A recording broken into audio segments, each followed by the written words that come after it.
What's up with YouTube? This GW Transport. I'm sitting up here at HEB, man. I got this short haul pour down here to San Marcos. Don't drop to 7 p.m. I'm early.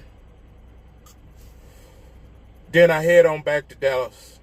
I wish there was a load I could pull back to Dallas with, but it's not. I got a coolant reservoir waiting on me at the house that I have to put on this truck. I hope everybody out there in YouTube land, everybody out on these big byways and highways is safe and taking it easy. You know, I told my uncle, he has a tendency to have road rage and he drives bobtails. I told him I'm playing chess out here with these four-wheelers, not checkers. He got a six-wheelers, and he playing chess with these he playing checkers with these six-wheelers. I'm playing chess with these six-wheelers. Anybody cut me off or jump in front of me and get on they brakes, or ride beside me or ride behind me and try to blind me, I'm usually a step ahead of them. A joker ride on my back corner and try to blind me, I'ma slow down till he get out of the way. I'ma slow down on him and make it move out the way. You know. If somebody comes up and gets in front of me before they even have a chance to get on their brakes, I done slowed down or got over one. That pisses them off more. When you see somebody slowing down in front of you, I slow down. I don't get tail. That pisses them off more. When you do that, I stay out the way. I don't have a radar on my front bumper for cruise to slow my truck down. I don't need it because I'm the radar. I stay way back off these cars. Because these people ain't playing out here. They didn't watch all these Texas Hammer, Jim Adler, and then you got the car wreck cowboy. They watching all these videos out here. I stays back off of them. Most truck drivers do. Even in my pickup, I take it easy. Shit, I don't be in no hurry. Even when I'm in my pickup, I ain't trying to burn up all my gas. I'm driving slow in that pickup. You know. It's a good day. I thought it's supposed to be cold today. I guess it's going to be cold tonight. You guys put DEF in your tanks if you don't have DEF in your tank. Not DEF in your tanks, I'm sorry. Put anti-gel in your tanks. If you don't have it, put your one of those big bottles in each tank. So you'll be safe, man. You don't want to come back and your shit all gelled up. I got it in my tank. We got to roll. We got to make up for this poor winter. These poor winter roads, you know, my check was short. I got to make up for it. I got to roll and make up for it. You know what I mean? Yeah, let's talk about these driver trainers. I was a driver trainer back in the day.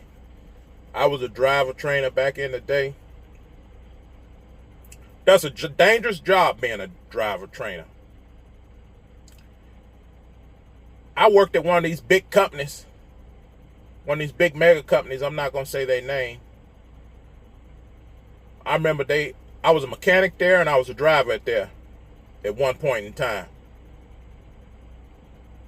I remember first incident they had, they didn't allow, if you was a driver trainer, they didn't allow you to put your student off the truck. Until it came a point of time that one of these students stabbed this trainer. When the day was done, the trainer got in the bunk. Instead of the student getting in the bunk, he went in his bag and got a knife, stabbed the shit out the trainer, and got out the truck when walking down the highway Police found him walking down the highway. After that was policy is put their asses out anywhere you can. Put them out on the side of the road. I bet they had to pay big money. They had to pay big money for that trainer getting killed on the job like that. And then it's a dangerous job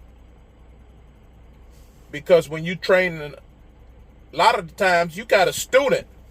These students, they come out of school, they don't know how to do a logbook,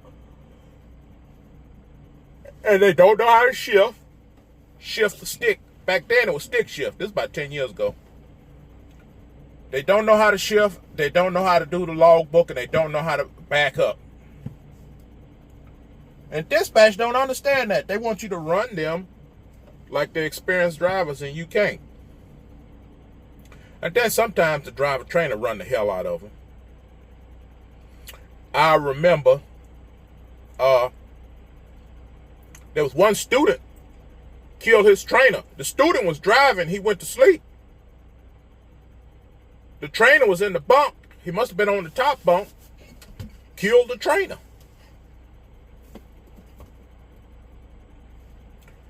I remember I had a student one time. I laughed so hard at this dude, he couldn't shift to save his life. How you come out of truck driving school, you done paid for truck driving school, graduated, but you can't shift. You can't shift, can't do logbook. Anyway, that boy had me giggling so hard, I was a new trainer, I couldn't help but laugh. I shouldn't have laughed at him. A teacher, a trainer don't laugh at his student. That pisses him off, but I did. I don't know anyway. Dude usually stayed in the bunk while I was driving. Anyway, this dude came and sat in the front seat and put his seatbelt on. That was very unusual. And I had a big cup. That was very unusual why he did that. And I think the dude put something in my drink. You know.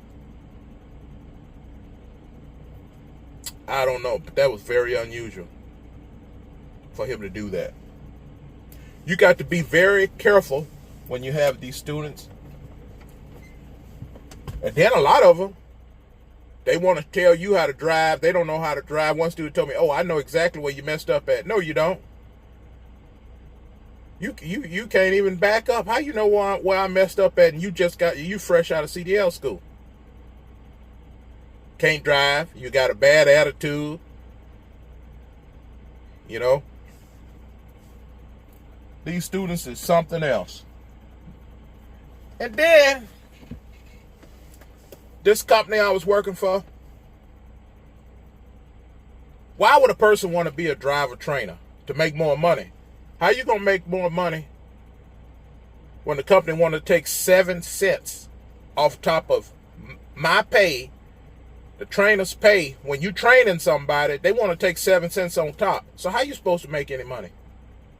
And then they're not running you hard enough to make any money.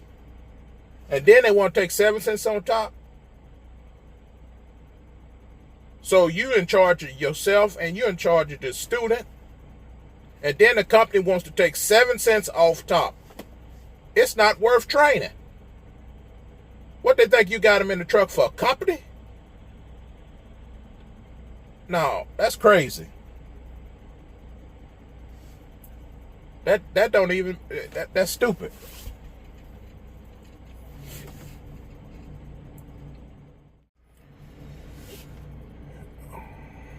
Okay, here's some news about Warner Enterprise.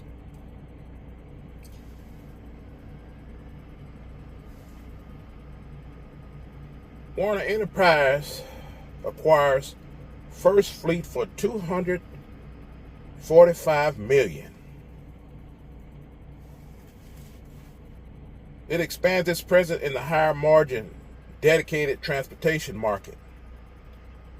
Establishes Warner as the 5th largest dedicated carrier in the United States.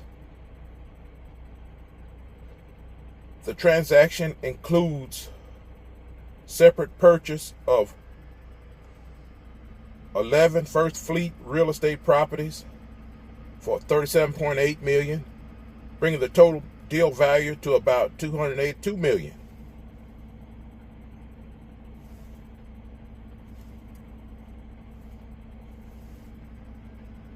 Isn't that something? Here's some truck news that I found out. State troopers in Ohio seized 154 pounds of cocaine on truck. They had White Horse in the back of that truck. Huh? They call it White Horse? White Girl? Snow? What else they call it? Yayo? He had it in the back of the truck, just in some cabinets.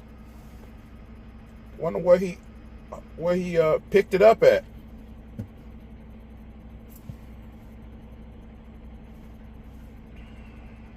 Traffic stop in Ohio. They found a large stash of cocaine and arrested a trucker from Mexico. Felony charges filed against individual from Mexico following a traffic stop in Madison County, Ohio. They seized 154 pounds of cocaine worth $6.3 million. On January 23rd, at approximately 1:55, troopers stopped a semi-truck and trailer registered to Arizona for a commercial vehicle inspection on 70 near London. They had suspected the guy. I wonder, did the truck come all the way out of Mexico? I wonder why the dogs didn't smell it.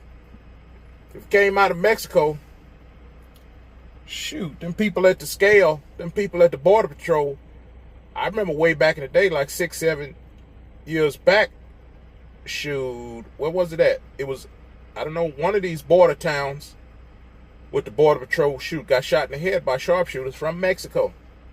So, they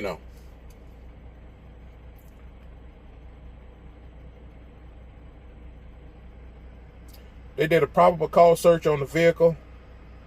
Got 154 pounds of cocaine concealed in some cabinets in the back of the truck. He incarcerated at the Tri-County Jail, charged with possession of drugs, first-degree felony. So, I guess he gonna get to stay in the U.S. See if any other news I see that I want to bring up. Father and son rescue truckers on icy I-55 using their Jeeps. The father and son who built Jeeps have spent the last 2 days along Interstate 55 in Mississippi with their 4x4s getting 18-wheelers and traffic moving along the icy, treacherous roadway. Tuesday night came to a standstill due to deteriorated road vehicle. So all you have to do to pull them out, it's easy to pull them out. You just hook up to the truck, put pressure on the truck, and the driver spin his tires, and if he's not bogged down deep in there, he can get him out. Driver should have had chains. I'm glad I didn't get stuck on those highways.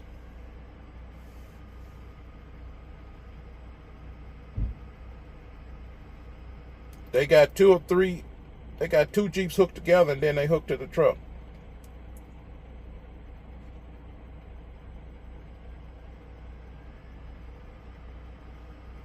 Ooh, I'm glad that freeze is over. I hope we don't get another one like that this year. I doubt it.